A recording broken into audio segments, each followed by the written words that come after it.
Sometimes it's hard to find a jihad rhyme, but jihadis always seem to find the time to maim and kill and commit other crime. But David Wood is with us tonight. He's always sharp. He's always bright. And on the jihad, he'll shed some light. That one goes out to the person who left a comment saying, "You're running out of jihad rhymes." That was the running out of jihad rhymes rhyme. Now, welcome back, ladies and gentlemen, to This Week in Jihad. And we have with us the great, the one, the only, the David, the Wood. David, welcome. Yes, and I just want to say I challenge every jihadi out there to compose poems greater than the poems that Robert Spencer starts off his live streams with. And if you can't equal them, then you have to admit that Robert Spencer is the final prophet who supersedes everything Muhammad said. Oh, and by the way, I'm going to be the judge of the contest. You know how you guys do that? You challenge everyone else to write something like the Quran, and then you guys are somehow the judges of the contest. So anyway, I'm going to be the judge. So let's see it, folks. A jihad poem like it. All right. We have here a lot of jihad this week. And a lot of jihad. I haven't heard about any of it in the news. What are you talking about? You haven't heard about any of it, David? I haven't heard of any jihad this week. What are you talking about? There has been more jihad this week. And I only went back 1 week. We were here 2 weeks ago. I apologize yet again for missing last week. It was unavoidable. But the fact is that even just going back to a week ago, there is an unusually large amount of jihad. Shall we start with the violence? That's a good place to start when you're dealing with jihad. There's a whole lot more. There's a lot of stupid infidels. There's a lot this week, David. All right, so we have in Cyprus, let's start off with a little known story. Member of the Cyprus National Guard was set upon by 10 Muslim recent arrivals, asylum seekers to Cyprus, who kidnapped him, beat him, videoed it, and posted the video on social media. They were still so confident that they would face no consequences that they put up their video bragging about kidnapping and beating this teenage member of the Cyprus National Guard. What could account for this confidence, David? I don't know. They pay attention. That's right. They pay attention to how supine the European authorities are. And so they went ahead and figured there would be no consequences. But as it happened, they ended up with some Cypriots who've had enough. And so they are facing charges, and there's being perhaps even an evaluation of the entire migrant enterprise, but that remains to be seen. Okay. Yes, sir. Oh, nope. Go ahead. Well, let's go over to the Palestinians. Always charming, always winsome. And we have the Al-Aqsa Martyrs Brigade, which is part of Fatah. Fatah is part of the Palestinian Liberation Organization, which is the party of the Palestinian Authority President, Mahmoud Abbas. And wait, they're the Al-Aqsa, the Al-Aqsa what? Martyrs Brigade. What are they even talking about? They've got Al-Aqsa. Yeah, but they're going to fight to keep it because they always say the Jews are going to destroy Al-Aqsa and rebuild their temple that they never had anyway. Isn't this funny? Because I mean, I get that there are arguments and ongoing conflict, and yeah, I'd be pretty ticked off too if one group was way more powerful than I was and so on. But I mean, couldn't Israel take that in like 2 seconds if they actually decided to take it? Yeah, no doubt about it. Yeah, they could walk right up there and take it. I mean, as a matter of fact, they did take it in 1967. Because from 1948 to 67, the Temple Mount was under the control of the Hashemite Kingdom of Jordan. But Jordan joined the war against Israel, the Six-Day War in 1967, in which the Arab Muslim countries lost decisively, and the Jews took control of all of Jerusalem. Now, it's interesting to note, in contradistinction to the terrible rhetoric about how terrible and oppressive the Israelis are, the Israelis actually, after they took control of Jerusalem, forbade the Jews from going up to the Temple Mount to pray. They can go up, but only certain times, certain hours during the day, several days a week, whereas Muslims can go and pray anytime they want on the Temple Mount. And so this is an indication of how terribly oppressive the Israelis are. But anyway, the Al-Aqsa Martyrs Brigade has issued a call.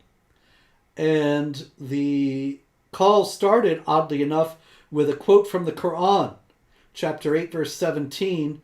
This is relating to the Battle of Badr. And you did not kill them, but it was Allah who killed them. And you did not throw. There's a story about Muhammad throwing some rocks toward the Quraysh in the Battle of Badr. You did not throw, O Muhammad. The O Muhammad's an interpolation. It's not in the Quran. You did not throw, but when you threw, it was Allah who threw, that he might test the believers. And then the Al-Aqsa Martyrs Brigade adds to that, O heroes of the West Bank, stab. O heroes of Hebron, run them over. O heroes of Jenin, bomb. O heroes of Jerusalem, this land is your land. A little quote from Woody Guthrie there to go along with the quote from the Quran. What are you waiting for? The time has come to kill the Jews. Haven't they been trying that one for a while now? Well, one would think, yeah. We thought that for the Palestinians, the time had come to kill the Jews quite a long time ago. But now they apparently are stepping up the rhetoric, which always precedes stepping up the actual violence. So we're likely to see more from them in the near future. This is because they're flush with funding now. After the Trump administration cut them off, the Biden administration has renewed the showering of billions upon them. And so they're using it to say, time has come to kill the Jews. Isn't that I can understand their frustration, right? It's like, there are like almost 2 billion Muslims in the world right now.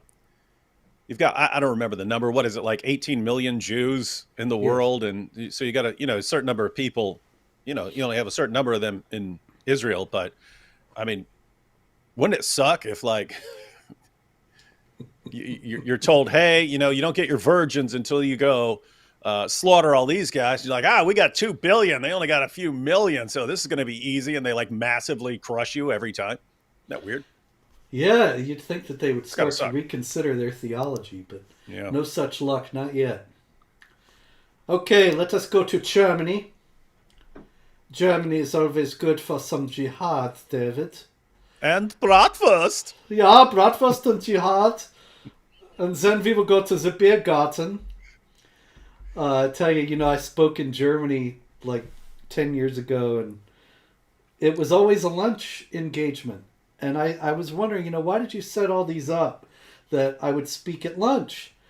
There was never an evening engagement. I didn't understand it. And finally, after a couple days, it dawned on me, because we would have the lunch event, and then they would say, and now we would go to the beer garden, and we'd just go and drink beers for the rest of the afternoon.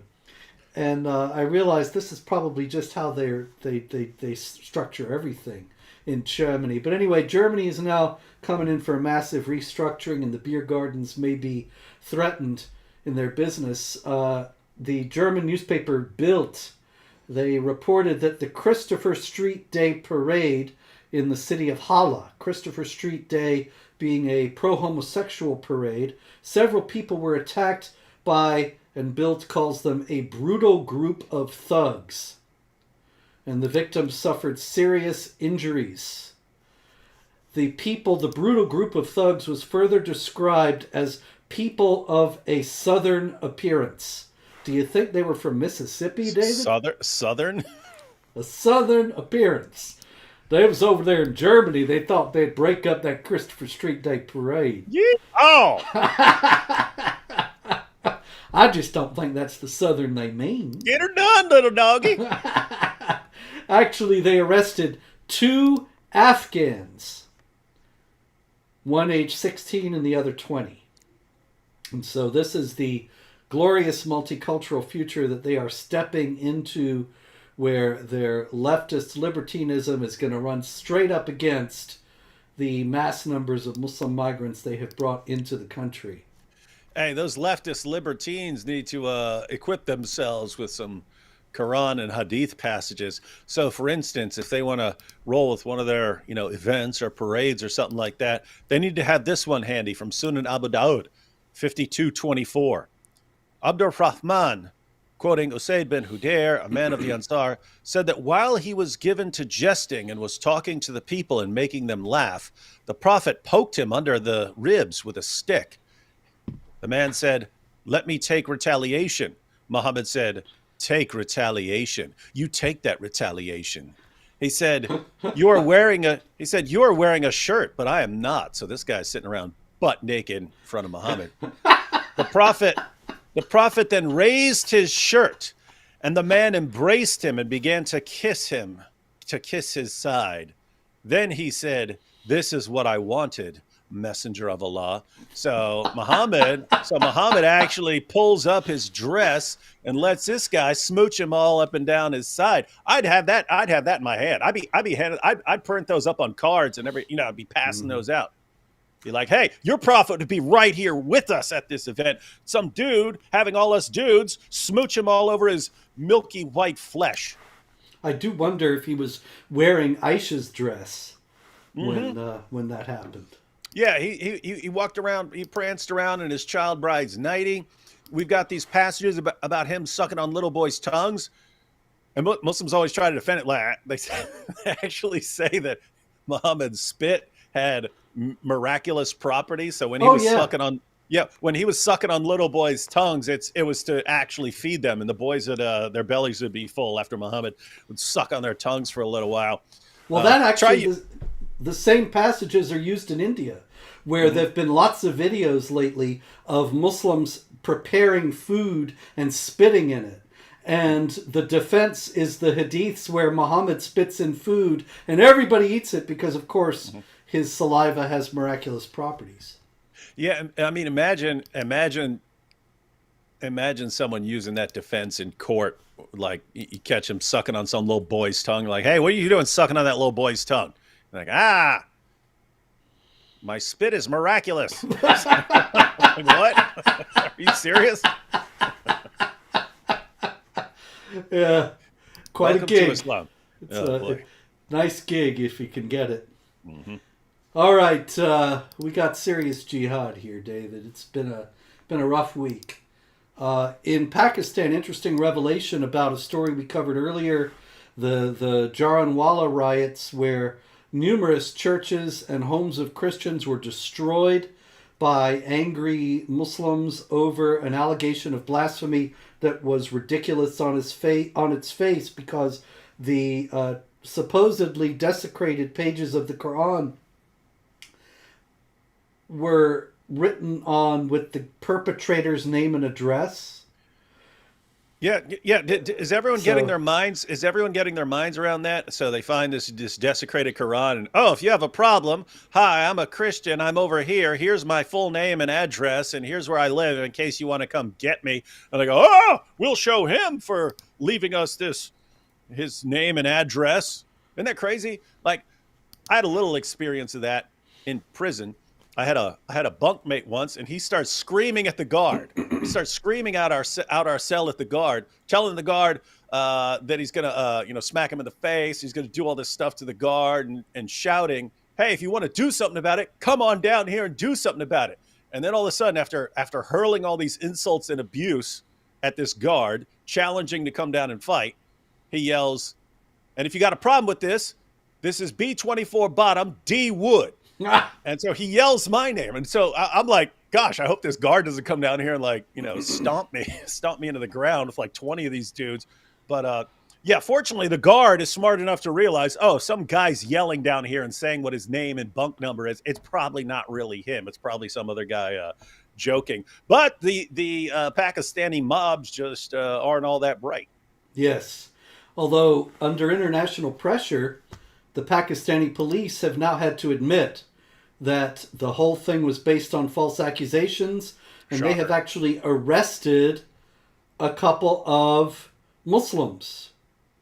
A gentleman named Pervez Kodu, and he thought that one of the Christians, Raja Amir, was having an affair with his wife, and so he wanted a mob to come and beat this guy to a pulp.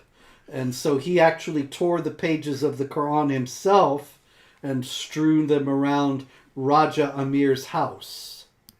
But by the way, Robert, so the Pakistani version of Scotland Yard got together, assembled their crew. They got Sherlock Holmes, Father Brown, Miss Marple. They rolled everyone up and they brought them over there and got them on the case. And then they figured out that this was that the Christians were actually framed. How long did it take us to figure out that this was that the Christians had been framed? Like 2 seconds. Yeah, 1.5, 2. Well, 1.5, 2. Yeah. Anyway, what can you do? I mean, it's just crazy. It's like the mob burned down what, like 21? You said what 21 churches Yeah. or something like that? I And then, believe it was. And many, and then many houses. hundreds of homes, and all just because some loser. I don't know. It's just crazy. You figure the mob would learn at some point, like, hey, every time we go into an uproar and start slaughtering people and burning stuff to the ground, turns out to be fake. Maybe next time we shall insist on some investigation prior to forming our mob, but no such luck, apparently. Indeed. Okay, over in Indonesia, there was a church service going on recently, and suddenly the windows started to break in the church.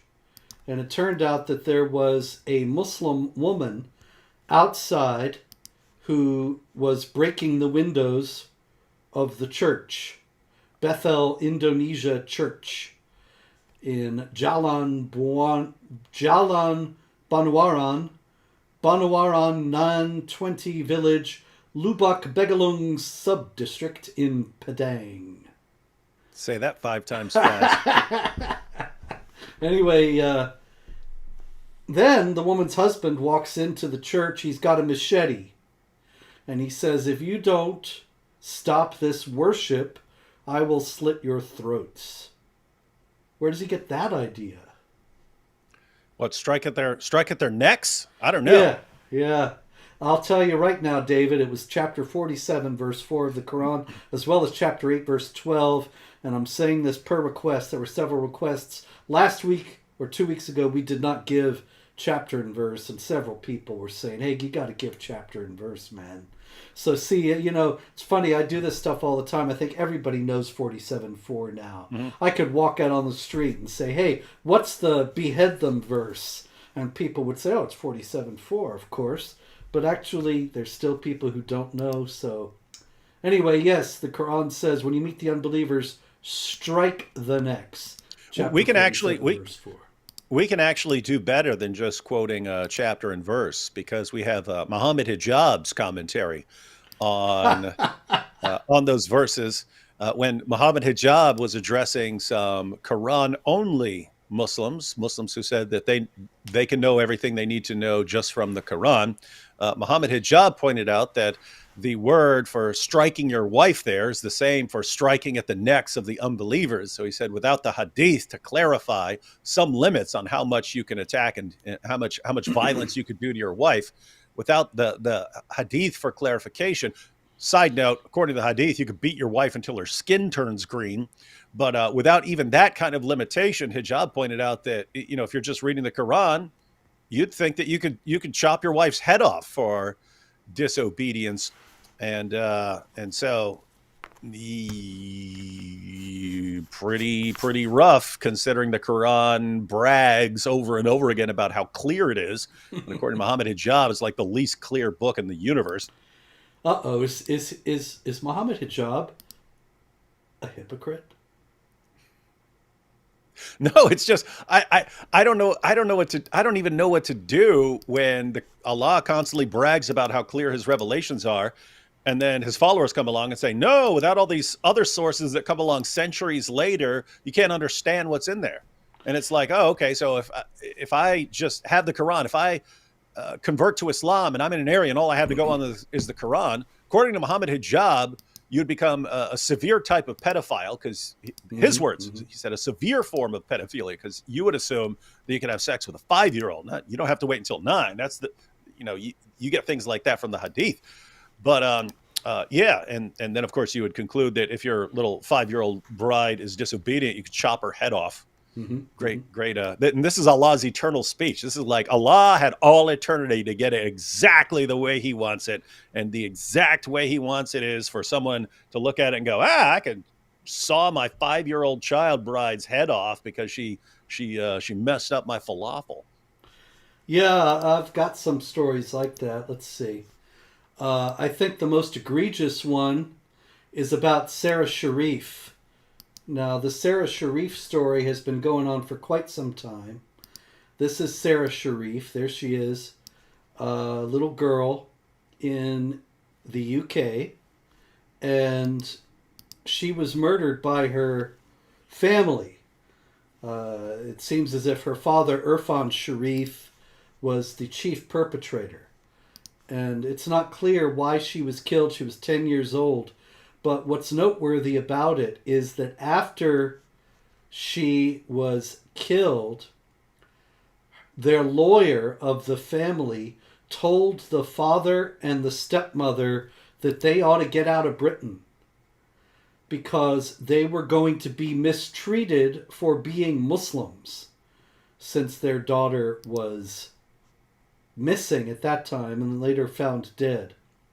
And so they actually fled the UK and are still in Pakistan, beyond the reach of UK law, because this lawyer told them that they were going to be mistreated for being Muslims. Now, it's interesting to think about the whole Islamophobia phenomenon in this light, that they're talking about people who actually killed their daughter.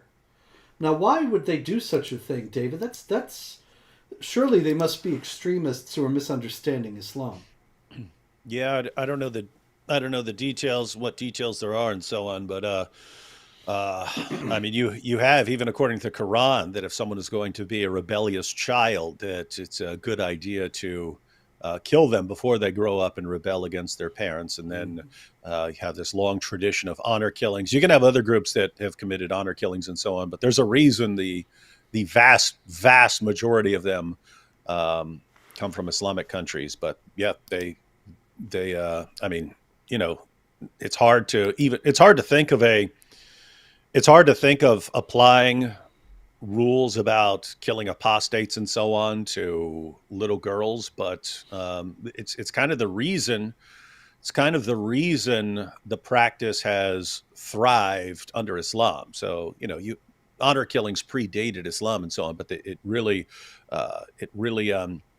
found lots of support in Islamic ideas about killing apostates, killing heretics, hypocrites, and so on. I mean, the Quran commands Muslims to wage jihad, not only against unbelievers, but also against hypocrites. And then Muhammad and Sunan ibn Majah said, carry out Allah's penalties even against your own family members. So you would hope that people would, see an 8-year-old and say, okay, this is not time to be applying these penalties and so on. But culturally, they just do it and call it honor killing. Indeed. Another story out of Britain. This is Ramazan Mukhalazi. I got that right. Ramazan. No, it's not. That's Lil Wayne.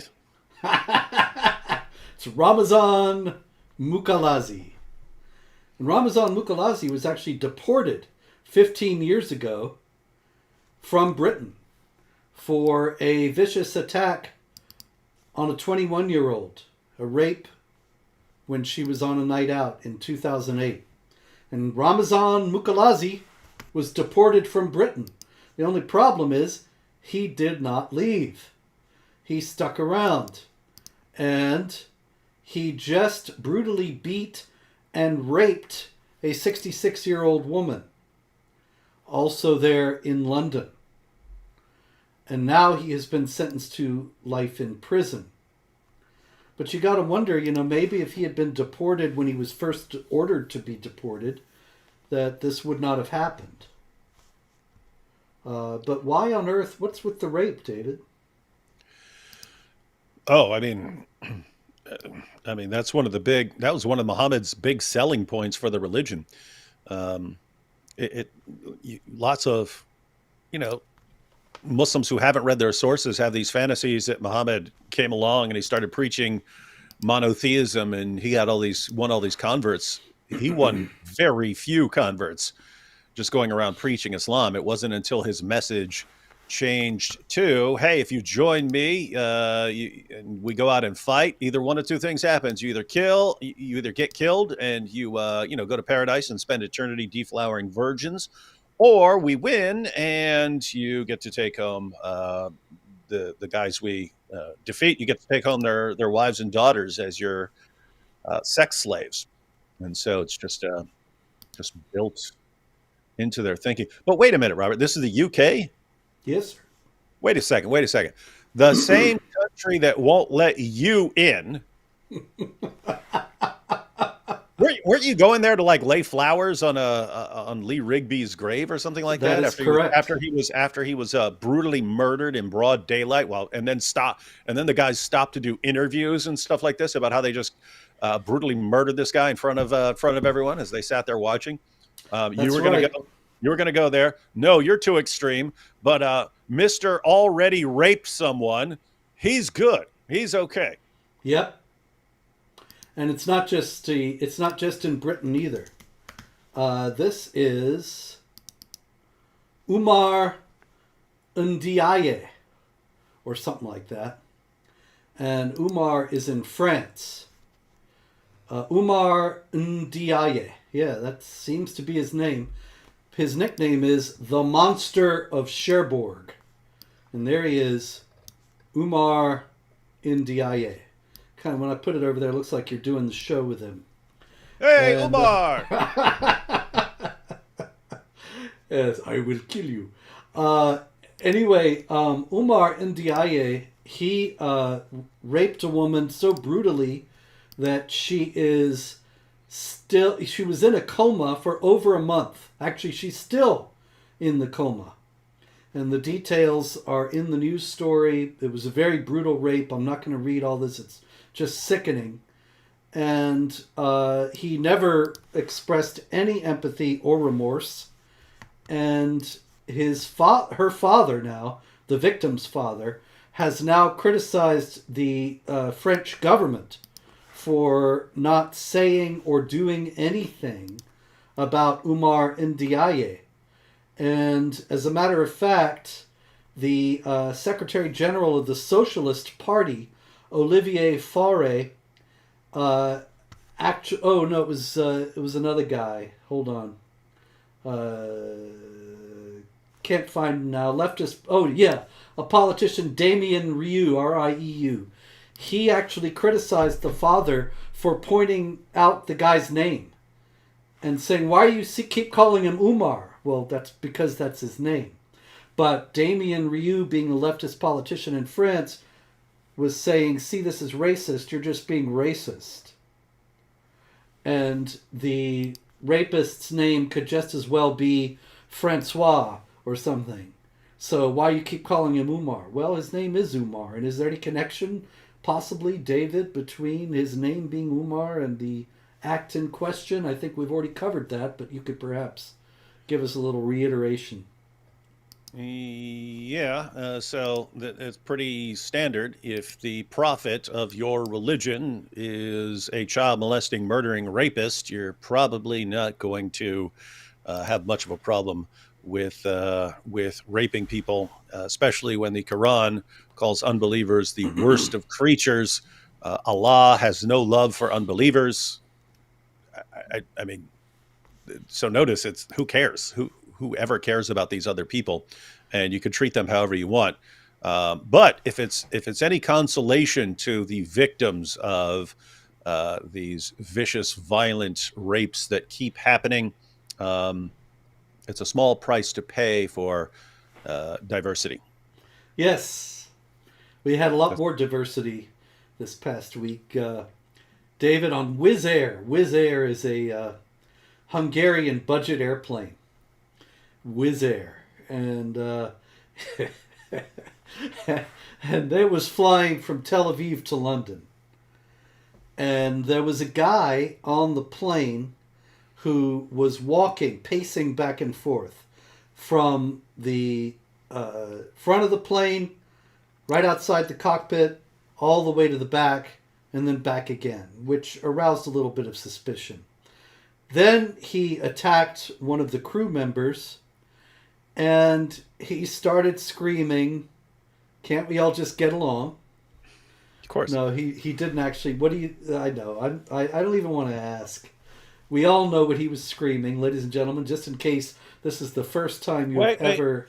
I can break out the wheel again. Oh, the wheel. We haven't seen that for a while. Let's see what happens. Okay. Allahu Akbar 1. Yep, looks like that's what he was screaming. And he tried to open one of the emergency exits on the plane, which would have, of course, possibly killed some people, gotten them sucked out of the plane, possibly downed the whole plane, killed everybody. What did the police say, David, when they were asked why he did this? Keep in mind, I'm not familiar with this at all, but I'm going to go, they're trying to figure out a motive. That is correct. For $100. It's always the guys who are yelling Allahu Akbar that have this mysterious unknown motive. Side note: when you're talking about the Wizz Air and you're talking about this guy walking around, I thought you were about to say this guy started taking a whiz on people, but well, you never know with these guys. Yeah, it could be anything. Yeah, they're unpredictable. Indeed. But he was actually tackled to the ground by a Wizz Air passenger and held there throughout the rest of the flight. But despite the Allahu Akbar, officials have no idea why he would do such a thing. None. Well, it's actually good that someone stood up. You see all these situations where a woman gets attacked on the subway and people just sit around nowadays and don't want to do anything. That's true. Someone's messing around trying to bring a plane down. You beat his face in real quick, like.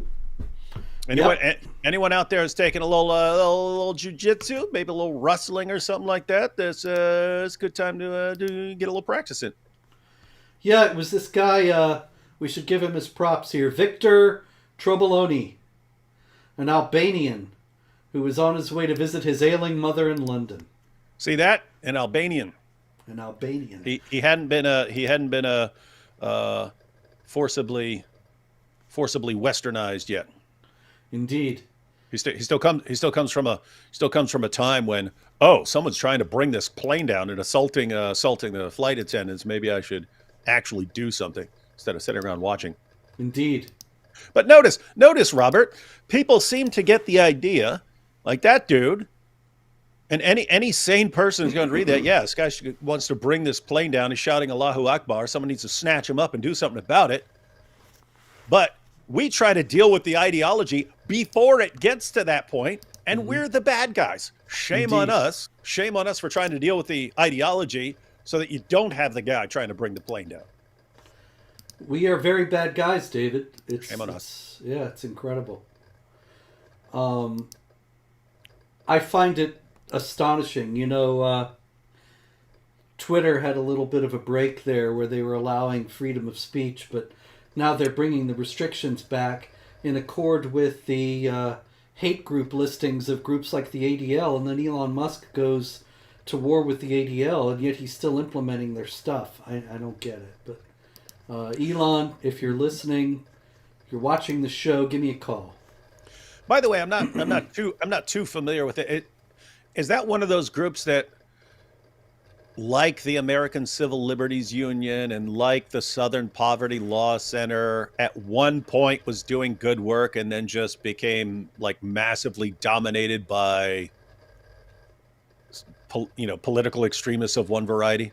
Yes, sir. That's exactly the case. It doesn't seem like that happens every single time. Yeah, I don't know. I think there was a concerted effort to capture organizations of that kind in order to implement a censorship agenda, and it's worked out great. It's pretty brilliant, right? You get a group that like again, like Southern Poverty Law Center. They started like suing the KKK and Hmm. actually like they're putting the KKK out of business by endless lawsuits and stuff like this. And people get in their mind, oh look, they're doing cool work. Let's go Yeah, take it over. Let's go take it over and use it against anyone we disagree with, and we'll start doing the same thing to anyone who disagrees with us about any opinion. I've been relentlessly smeared and defamed by the Southern Poverty Law Center and deplatformed all over the place as a result. And I can reveal now that I used to be a donor to the Southern Poverty Law Center. Wow! Wait a minute. The irony. You Yes, fed you fed the crocodile that came for you first. it was way back in the 80s. I had no idea I would ever end up on one of their lists. Hey, Anyway, yes, sir. this total side note, but it was so hilarious that I'm gonna share it real quick. I know an Arab Christian pastor who goes to mosques and gets into discussions with Muslims as they come out. He doesn't go in; he waits for them, outside, and then has discussions with them coming outside. And, he was out there one day, and uh, sort of angry Muslim came out of the mosque and started yelling about pedophile priests. And the Arab pastor said, "Oh, if you have, Christianity condemns that, but if you want to talk about pedophiles, wait right here." He had Sahih al-Bukhari in his van. He went and grabbed Sahih al-Bukhari and he went and showed him a passage about Muhammad and Aisha. He said, "So, your prophet is a pedophile." And the guy punched him right in the face. Boom! Hit him right in the mouth. He still has a scar. He still has a scar on his lip from where he got punched in the face. Anyway, this Arab Christian pastor went to police to tell them, "Hey, you need to let these guys know they can't be assaulting people and so on." Police refused to do anything about it. It's like, "Hey, you're out there, in front of a mosque. What do you expect to happen?" So he goes to the ACLU. This is the hilarious part. He goes to the ACLU and goes in there and says, "Hello, as you can see, I am an Arab. One day I was standing out in front of the mosque reading the Hadith when a man came up to me and punched me in my face." Oh, that's very clever. Yes, he said, "I'm Arab. I'm in front of the mosque reading from the Hadith, and a man comes up and punched me in my face. And I went to police, and they refused to do anything about it." And he said the ACLU was like, "What? They're not protecting you? Oh, we'll get to the bottom of this." So they got on the case until they found out that he's actually an Arab Christian, and then he said they didn't want anything to do with it and just let it slide. So anyway, that's the police and the ACLU for you. Oh, yeah. Hey, David, did you know that they have water parks, water slides in the Islamic Republic of Iran? Really? I didn't know this. I was fascinated. It's a shame because I found this out. I mean, who would have thought that in the Islamic Republic of Iran you could even have such a thing where people are sliding down in the water? It would seem like just inviting immodesty of the kind that the Sharia regime there wouldn't want. But anyway, evidently they did have this one water park, the Mojhaye Kurashan Water Park, but it was closed down this past week, I'm sorry to report, because they were letting in girls without hijabs. And so, because it was a major operation apparently, because now 1,000 people are out of work because this water park has been closed. But Well, the hijab, at yes. least they just shut the water park down. I was hoping you weren't gonna say something like, then they had executioners wait at the bottom of the slide, and if you made it down, you didn't have a burkini on, and they were just going to chop your head off at the bottom.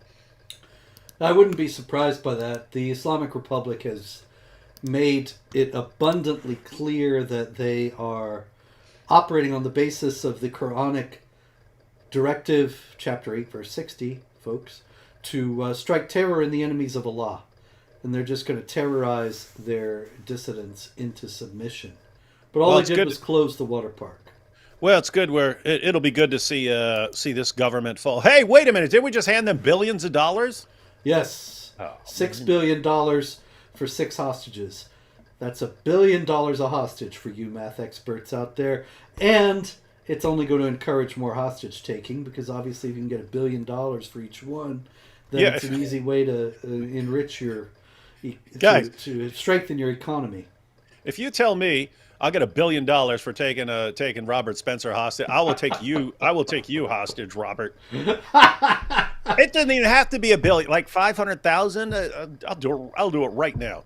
I'll I bet notice that's the first thing that pops into my mind. Oh, I need to get in the hostage taking business. If I it's that, wonder if the it's Islamic that Republic would lucrative. pay. If you told the Islamic Republic that you had me and would hand me over, I I wonder how used to much they'd pay you. I used to think like that when there was like a $55 million hit out on Zachariah Boutros, and I was like, man, that could fund a lot of ministries, man. Okay. Germany, another story, stupid infidel story out of Germany. There's just no end of stupid infidel stories out of Deutschland. You would think that the people who once styled themselves to be the master race would have more sense, but in any case, maybe, of course, calling themselves the master race showed they didn't have the sense to start with. Polygamy is illegal in Germany, David. Not for long. That's correct. And it's already started cracking. 2 cases from Afghanistan. Second wives have been allowed to be brought over in the name of family unification. And so now we have a situation where polygamy is illegal in Germany if you're a non-Muslim, but if you're a Muslim, from Afghanistan at least, then it's fine. I don't know if that situation can be sustained. Well, notice if you want multiple wives, just go to some other country, marry a bunch of wives, and say, "Hey, I need to unite my family," and come back home. Oh, yeah, this is good, yeah. You bring them all over. We will pay them the welfare. Yeah, that goes back. Gosh, it was probably 10 years ago. I was reading an article about the difference between polygamy in Muslim countries and polygamy in European countries, and it was saying in most Muslim countries, it tends to be wealthy people who can afford multiple wives because other people can't, because you're supposed to have separate homes for them and so on, and so it's hard to do. They said, but it's understood in Muslim countries if you can just get to Europe, getting multiple wives is much easier because they're not officially your wives that you're marrying. You do the ceremony in the mosque, so you have your 3 or 4 wives. You might have one wife who's recognized by the government, but your other wives are just, the ceremonies are just done there in the mosque. And then, so officially on paper, these are single mothers, and so they receive state benefits and so on. So all your extra houses are all paid for by the government.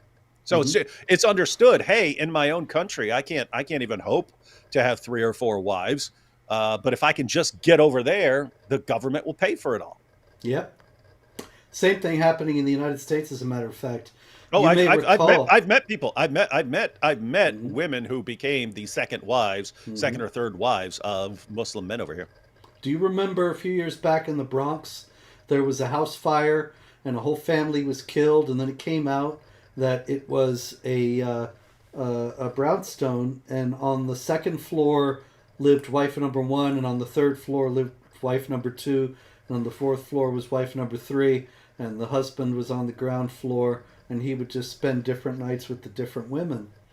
And it all came out with the fire, but it was the same kind of arrangement you were just talking about, where only one of them was legally married to him, and so the law looked the other way. Nice. Also, Siraj ibn Wahhaj. You remember Siraj ibn Wahhaj from a few years back? Siraj Wahhaj's son. Siraj Wahhaj, of course, for those of you who might just be joining the program, he is a very prominent Muslim preacher in the United States. If there's a Muslim conference somewhere, it's very common you'll see Siraj Wahhaj speaking, although he's getting up in years now. And his son, Siraj ibn Wahaj, which is like Siraj Wahaj Jr., he was, excuse me, arrested a few years back in New Mexico for running a jihad training camp for children. He was going to have children go into primary schools and shoot the place up. And he was there with his second wife while his first wife was living in Florida. And that was all known to the authorities, but they had looked the other way regarding the marriages. It's actually worse than you know, Robert. We've had there was a podcast with Ali Dawa and Muhammad Hijab, and they had several women lined up, and they were talking about how Muslim men are being forced to have secret second wives because their first wives don't want them to get married a second time, and so but the men still want the second wives, and so they just keep their second wives a secret. And so the show is meant to convince young Muslim women living in the UK, living in the West, to stop being so selfish and let your husbands marry second, third, fourth wives. But notice, I mean, they're openly promoting polygamy on YouTube, openly advocating this. And notice they're not saying, yeah, get a second, third, fourth wife officially in front of the government. They're just saying, yes, this is what we do. We go get our second, third, fourth wives in the mosques. So I don't know. It's amazing. You can they're openly saying this is what they're doing, and it's all totally fine. Yeah, it's incredible because if some non-Muslim group, the Mormons, for example, who after all were the occasion for the outlawing of polygamy in the United States, if you had open preaching of polygamy among the Mormons, the feds would crack down.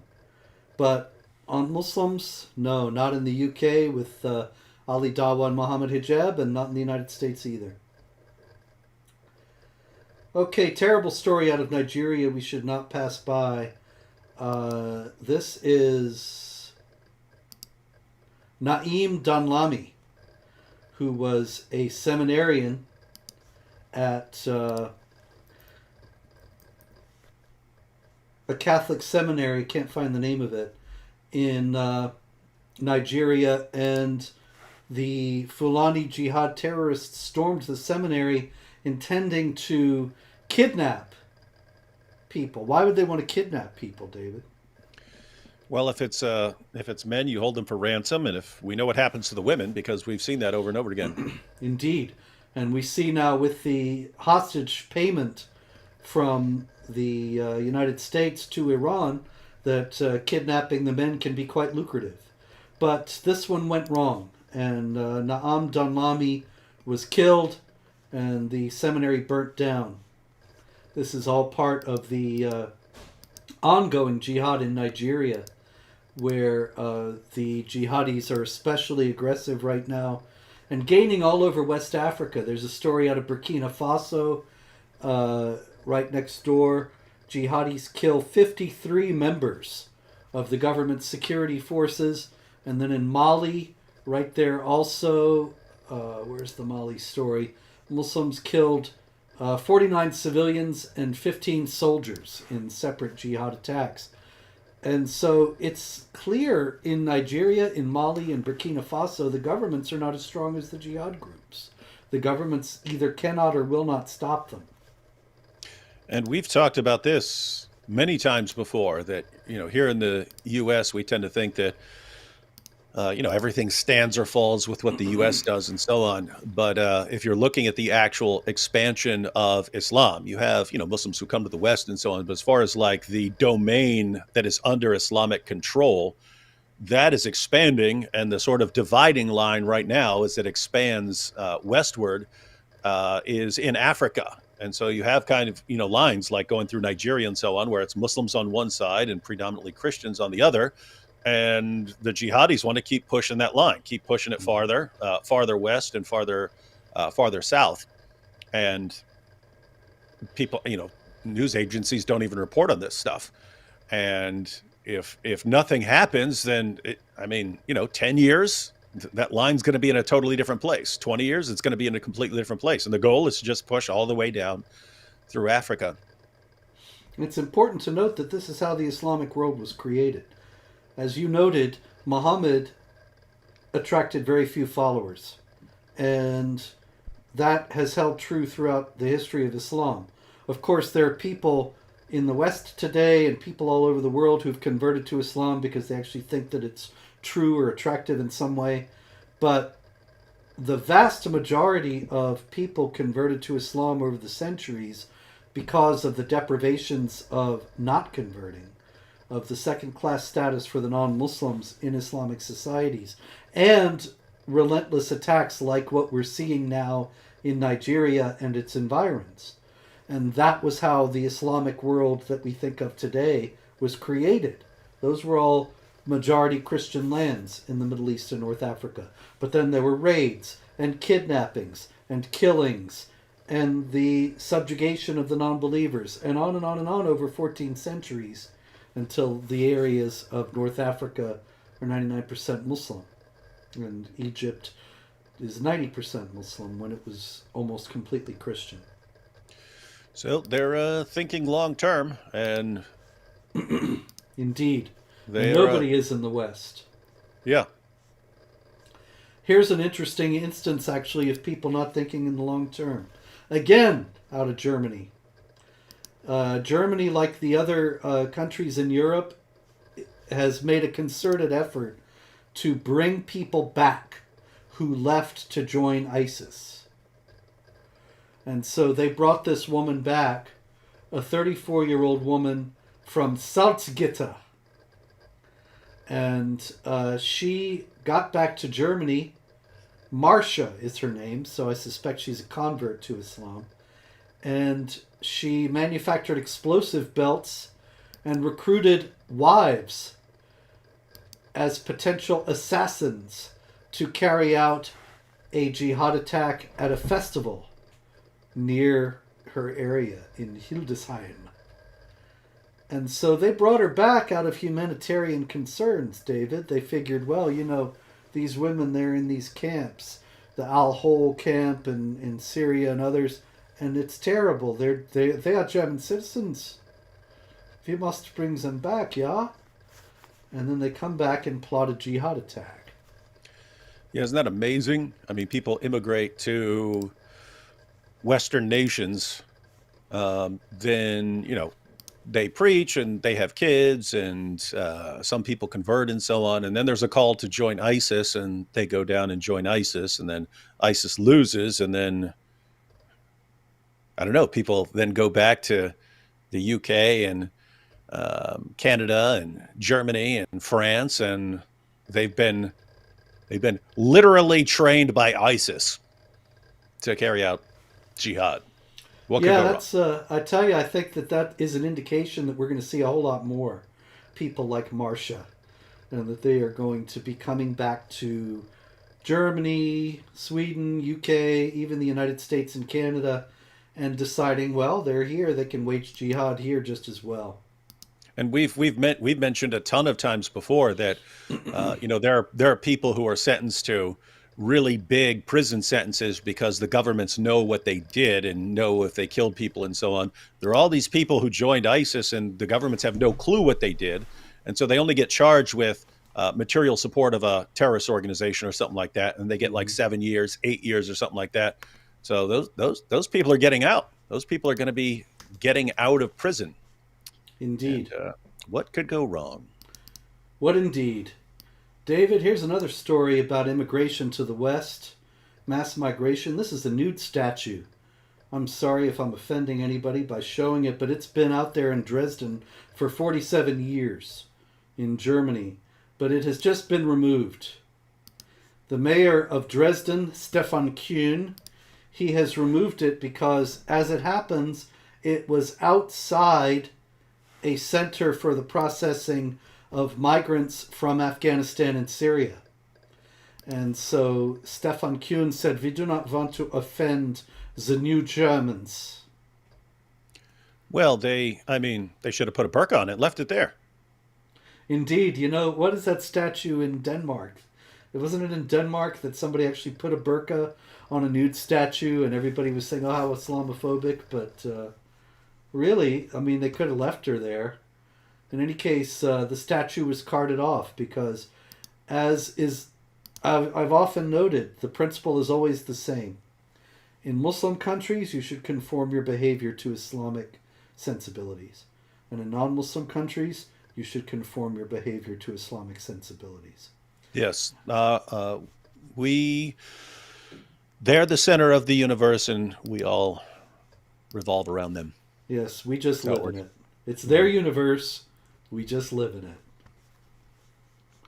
And not for long if we don't say the Shahada. Meanwhile, let's see. I have lost my place here. Excuse me. I had a couple of them queued up. Oh, yeah. This is Saida Haq. There she is. Saida Haq. She is a designer for Nike. And you know what she designs, David? What do you think she designs?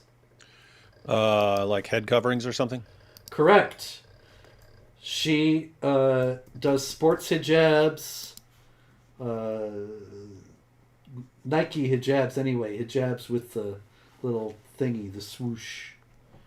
And isn't that what they call it? I don't know. I don't know. Anyway, Saida Haq is very angry because France has just banned the abaya, the flowing Muslim robe and the head covering in schools.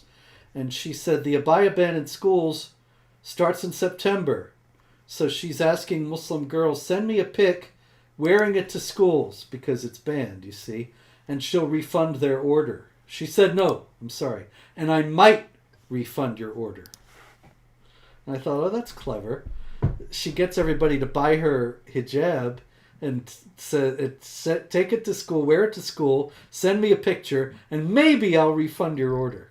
It's pretty nice. And Pretty sweet meanwhile, deal. she's gonna get rich on this, and all these women are gonna think they're doing a great courageous thing, and they are. They're making Saida Haq rich. On the darker side of the France abaya ban, we have already had a Muslim father threaten to kill a school principal for enforcing the ban. And that, of course, is entirely to be expected given the nature of the case. Unfortunately, when you say that violence is acceptable under certain circumstances, you're just inviting it to be applied against you. And the Europeans are going to see more and more of this. It's the all-purpose solution, as you have noted in the past, is it not? When there's a problem, Muslims figure, all too many Muslims anyway, that violence is the answer. Yeah. How long do you think France is going to stand its ground on this? I don't think very long.